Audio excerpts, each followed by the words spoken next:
تمہاری خامیاں تمہاری طاقت ہیں. لوگ تمہاری کمزوریوں، تمہاری خامیوں اور تمہاری غلطیوں پر ہنستے ہیں، تمہارا مذاق اڑاتے ہیں.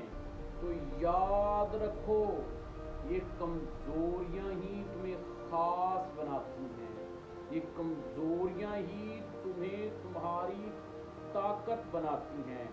کسی کے پاس علم کم ہے، کسی کے پاس دولت نہیں ہے، لیکن انہیں خامیوں کو طاقت بنا کر لوگ تعریف بنا دیتے ہیں.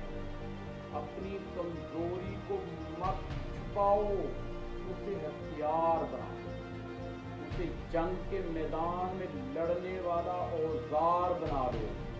کل وہی لوگ حیران ہوں گے جنہوں نے تم پر ہنسا تھا.